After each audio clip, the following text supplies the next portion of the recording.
Okay, well, welcome back to Tech and Learning Live at ISTE. My name is Kevin Hogan. I'm Content Director for Tech and Learning. And thank you for being part of our first inaugural experiment of broadcasting live from ISTE. After 35 years, celebrating the 35th anniversary of the magazine, we're always trying to kind of practice what we preach and use the technology for our own stuff. We've had a day full of great interviews, everyone from vendors on the show floor to teachers to many of our advisors. And now I have the pleasure to meet with Brian Lewis, the CEO of ISTE itself. So welcome, Brian. Thank you so much. I'm really glad to be here. I'm glad you guys are here. This is really cool. Yeah, it's fun, right? Yeah. So this is kind of the easiest way to do an interview, because I know that the question that you always get when you go around ISTE is like, what did you see that was cool? So I'll start off with that one. You probably have the best catbird seat of them all to walk around and see stuff. Anything that is especially cool that you've seen versus years past?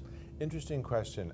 You know, there's so much that is cool here, and you're actually making me think of the keynote this morning, Jack Gallagher, who talked about being a parent of a son on the scale of autism, and his theme is sort of a different kind of cool. So what's cool to one of us is maybe different, and he had to learn how his son was cool in a different way.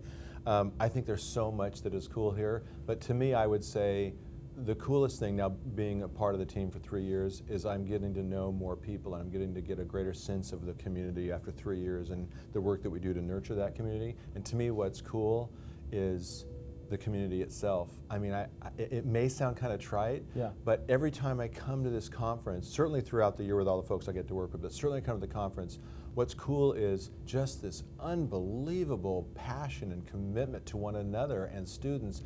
It's the coolest thing of all. Yeah. Talk a little bit more about that community and how it works. This is my 10th year attending ISTE, and kind of have watched both folks on the show floor and then maybe kind of more of your senior level people in meetings and in other places. Sure. Talk about the dynamic of who is influencing the districts and who's influencing the use of technology. Is it more and more you see from a bottom up versus a top down? Well, you know, it's a shifting conversation now where there's a greater understanding that it takes the team and everybody on it to make it work, right? So we have this greater awareness. There's several things I think happening sort of all at once after years of this conversation. There's a greater awareness than ever of the critical role of a really effective leader, right? We know that that's so important. We also know that teachers have got to be integral to that conversation, to that plan, to that strategy, that conversation. How are we going to do this in our schools? And this notion of distributed and shared leadership or role or engagement in figuring that out, I think we're coming to kind of a tipping point of understanding of that conversation.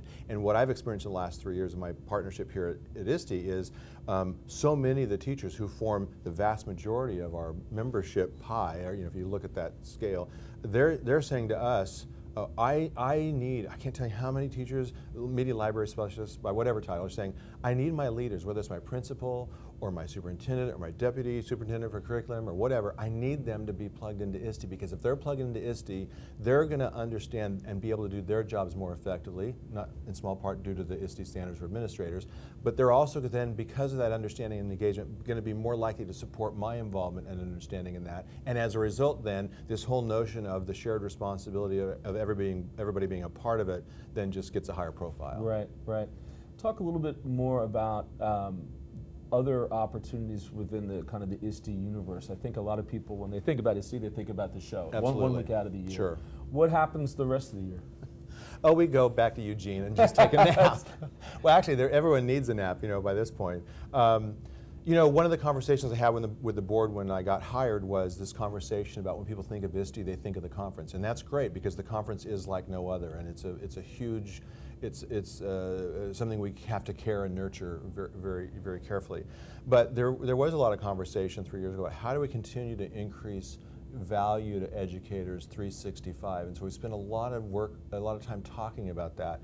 You know, things that you might expect, like introducing last year a new, more vibrant community platform on our website when we've rolled out the new website, and we continue to improve that over time.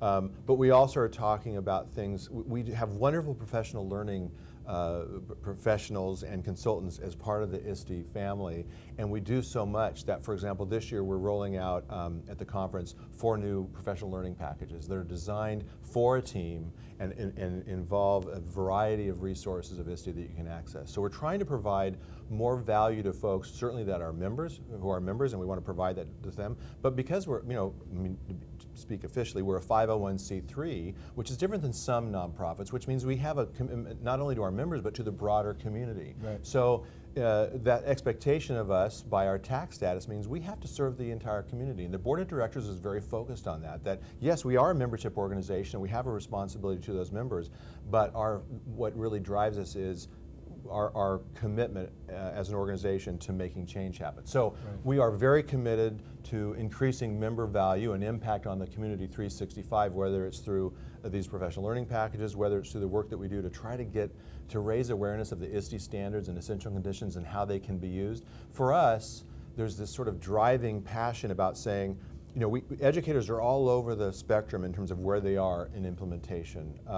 My wife just finished her 34th year of teaching, and she would be the first to tell you that, she wouldn't consider herself, at the high end of knowledge on ed tech. Yeah. Although when she got hired in 1981, right when we got married, she was hired into a school district with 1 class per grade, where she was the first new teacher hired in 12 years. So she was by default at that time the ed tech expert, right? With the little apple, right? And so she would tell you that there was a point at which I kind of got lapped on my ed tech knowledge, she said. So the question for us is, how do we provide that opportunity throughout the year? Yeah. How do we connect? A huge part of what we do is connecting people. Whatever your role is, you're a leader in this work that we all do. Right. So connecting people is a huge part of what we do, and so our ability to connect, support, and make people aware who might not be aware of the ISTE standards and essential conditions, that 1, they exist, 2, they can help you avoid having to recreate the wheel, and 3, there are people, your peers everywhere, that are standing by desirous of helping you be successful. Right, Yeah. right. All right, well, that's all great stuff.